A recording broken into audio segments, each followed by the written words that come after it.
All right, so this is all gonna be kitchen after they're done. This is gonna be open here. Let me show you. This is gonna be a little bit bigger, about right there, about 40 inches. So we need to build in a frame here, and then there'll be counters almost up to the edge there. We're moving the basically the main part of the kitchen over to this side. So we need to pull this window and put a smaller window in, and then we need to remove this baseboard heat so we can relocate it and do a different option, and then get the floor ripped up and ready, because we are getting cabinets delivered on the 5th and we don't have that many days to work on it. So we are going full steam ahead, pausing on the outside a little bit right now. And yeah, let's get to it. Let's get ripping. We're gonna rip baseboards, flooring, and this island out right now. So let's go.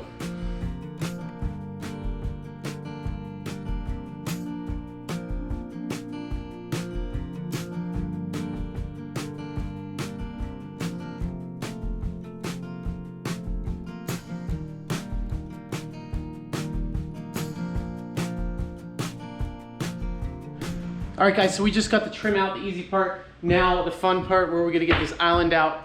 We're gonna try to break off the cabinet from basically the frame of the island that has electrical ran to it. So we're gonna carefully break that stuff out, and then we're gonna cut the power, pull it down, cap it, because we're gonna have another island here, and then we'll rip this wall out.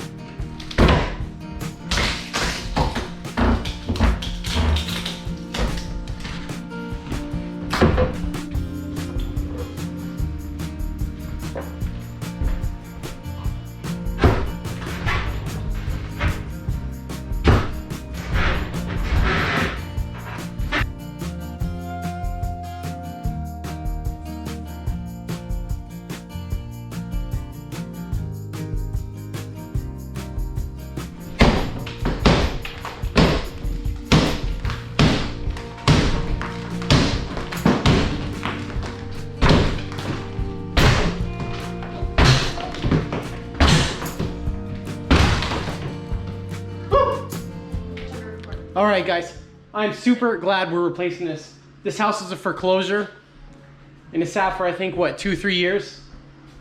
And it must have been pretty bad in here before they painted and whatnot. Look at this freaking mold behind this island. Absolutely disgusting. Glad we're getting this out of our house for the health of our whole family. So this is good.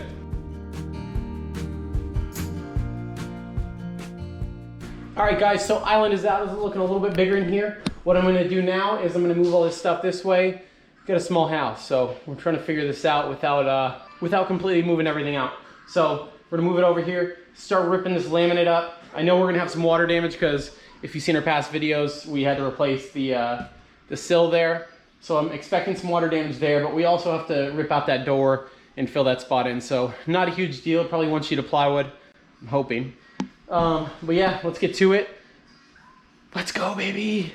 Hey, if you guys aren't already subscribed, make sure you drop down below, hit that like and subscribe button. Really helps our channel out as we grow. We do DIY stuff, Homestead, the whole deal, everything you need to do. I'm assuming if you're looking into homesteading or DIY, you kind of go hand in hand. But we'd love to grow with you. Oh yeah, I am not going to miss this white or off-white laminate flooring. It is disgusting.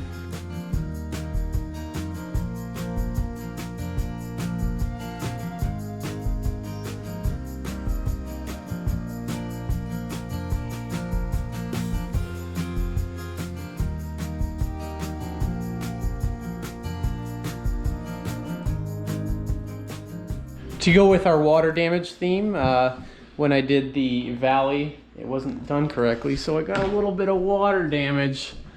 It's gonna come down. We also have to rip this wall out. I got a wire over there for 220 for the stove, and then we gotta just change some plugs in, install some kitchen height plugs over here. So we're just gonna take out all this drywall, and we have to do the window anyway, so.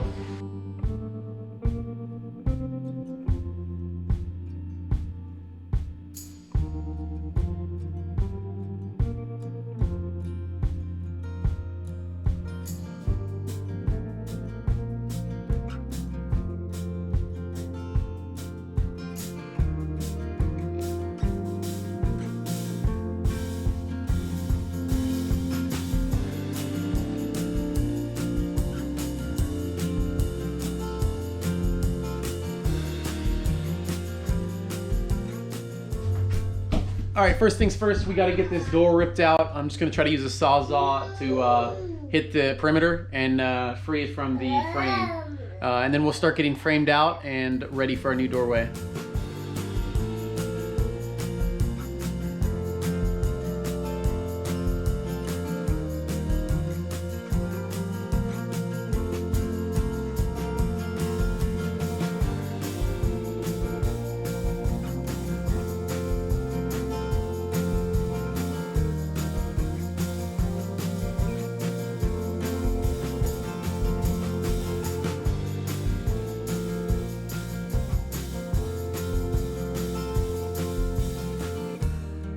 If you were following along with our build and you watched the video where we ripped our deck off, I'll try to link that up here, you already know that we had some rot issues, and the person who flipped this house did their best to hide that. And you know, we're seeing it now almost 3 years later. But look at this. Under there, to get this gap filled, they put like a polymer type decking material. I'm assuming that way it wouldn't rot any further and the floor wouldn't fall out immediately. That way we wouldn't know and they couldn't be held liable. But this is just shady stuff. If you are a contractor or a subcontractor doing this type of stuff, shame on you. This is ridiculous. All right, so I just went ahead and ripped out 8 inches of rot. Well, it wasn't completely rotted for 8 inches, but we went a little bit past just to give us a nice clean line, and then we went past the door where the damage is done. So now we have this nice strip, and we're gonna connect it to the addition. All right guys, so I just got this floor replaced. I used some leftover 3/4 inch plywood that I had. It's just about the same as this veneer plus the OSB under it. So pretty darn close, as you can see. I had to hand plane the outside rim joist to make it even with the floor out there. But I think it looks pretty darn close. And basically you won't even be able to tell once you have the pad on and the floors in. It is so minimal, it's almost exact. So that's just what we want. And we're just gonna raise this header up. We're also gonna cut it down because the doorway is not gonna be this wide.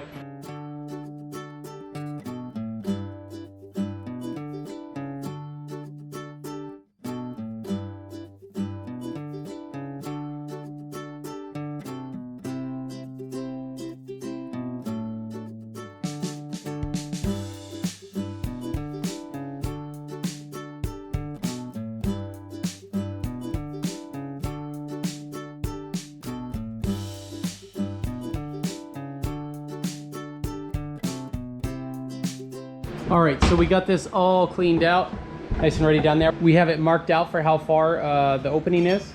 And basically, now we're gonna cut this header down. It's a 40-inch opening.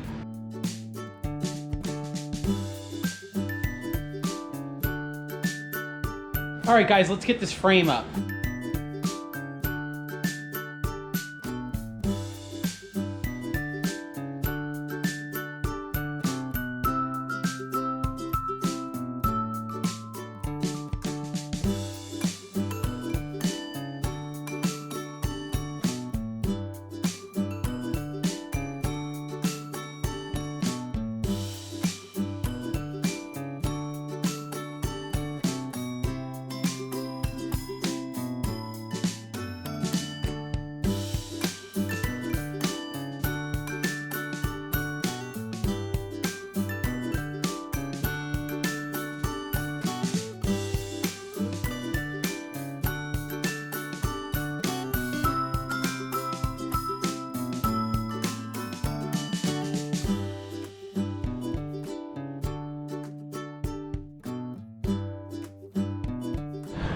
All right, guys, so we just got the framing complete on this wall. This is 40 inches, the opening here. Obviously, you'll lose a little bit when you add your finishing stuff, but I think it's a good size. It's a little bit bigger than our other opening over there on the other side of the kitchen.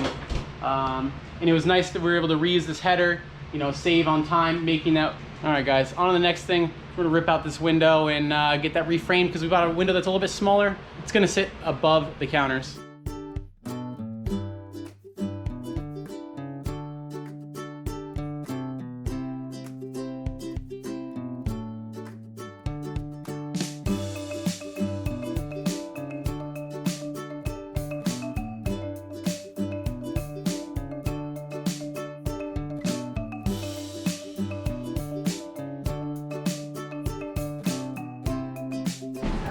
All right, so I have the sides.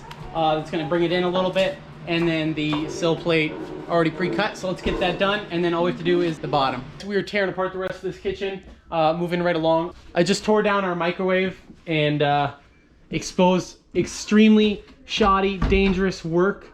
I'm assuming they tapped in for this outlet up here for the microwave, but if you look at this, these wires are exposed. These are live wires in our wall that aren't even insulated, and then it looks like instead of using a junction box, they just used electrical tape. It is beyond pathetic that somebody would do this. You know, even if you aren't a licensed professional wiring, this is not acceptable.